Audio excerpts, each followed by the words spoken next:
নমস্কার। NPCI national payments corporation of India এই NPCI এর মাধ্যমে সরকারি বিভিন্ন স্কলারশিপের টাকা, বিভিন্ন অনুদান বা বিভিন্ন পেমেন্ট কিন্তু ব্যাংকে ক্রেডিট হয়। এই এনপিসিআই যদি ইনঅ্যাক্টিভ থাকে তাহলে কিন্তু কোনোভাবেই ব্যাংকে অ্যামাউন্ট ক্রেডিট হয় না। তো আপনারা বাড়িতে বসেই কিভাবে দেখতে পাবেন যে আপনার অ্যাক্টিভ আছে বা ইনঅ্যাক্টিভ আছে? এটা কিন্তু আপনারা আ যেটাকে বলেন আপনারা আধার কার্ডের সঙ্গে যে ব্যাংকের যে লিঙ্কটা, সেই লিঙ্কটা আপনি কিন্তু বাড়িতে বসেই দেখতে পাবেন যে আপনার আধার কার্ডের সঙ্গে কোন ব্যাংকের লিঙ্ক আছে। অর্থাৎ কোন ব্যাংকের সঙ্গে আপনার এনপিসিআই অ্যাক্টিভ আছে।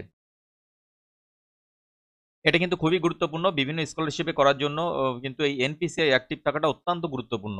কারণ এটা না করলে কিন্তু আপনার টাকাটা ক্রেডিট হবে না ব্যাংকে বা স্কলারশিপের টাকা কিন্তু ঢুকবে না।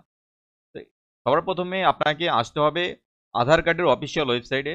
অফিসিয়াল ওয়েবসাইটের লিঙ্ক আমি ডেসক্রিপশন বক্সে দিয়ে দেবো। আপনারা সরাসরি ওখানে চলে আসবেন। আসার পর আপনি লগইন এ ক্লিক করবেন। লগইন এ ক্লিক করতে হ হ ক্লিক করে আপনার আধার নাম্বার দেবেন এবং ক্যাপচাটা দিয়ে লগইন করার পর আপনার প্রোফাইল লগইন হবে এবং আধার রেজিস্টার্ড মোবাইল নাম্বার ওটিপি যাবে, সেটা দেওয়ার পর আপনি প্রোফাইলে এন্ট্রি করতে পারবেন আপনার আধার প্রোফাইলে। এন্ট্রি করার পর এখানে এমনভাবে আধার নাম্বার এবং ক্যাপচারটা আসবে। ক্যাপচার দিয়ে আসার পরে লগইন উইথ ওটিপিতে ক্লিক করলে আপনার রেজিস্টার্ড মোবাইলে ওটিপি যাবে। সেই ওটিপিটা সাবমিট করার পর তারপর আপনি লগইন করতে পারবেন।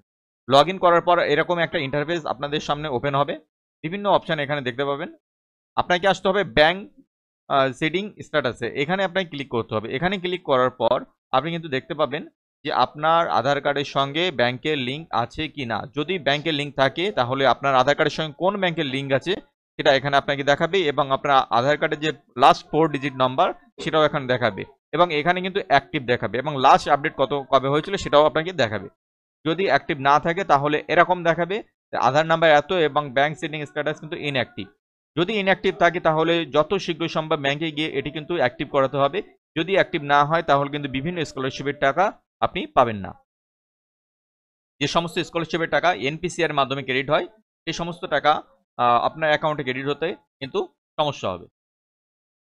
শুধুমাত্র স্কলারশিপের টাকা না, যে সমস্ত টাকা বা যে সমস্ত অ্যামাউন্ট এনপিসিআই এর মাধ্যমে ব্যাংকে ক্রেডিট হয় সে সমস্ত টাকা আপনার ব্যাংকে ক্রেডিট হতে কিন্তু সমস্যা হবে। ভিডিওটি ভালো লাগলে অবশ্যই লাইক, শেয়ার অ্যান্ড সাবস্ক্রাইব করবেন। ভালো থাকবেন, সুস্থ থাকবেন। ধন্যবাদ।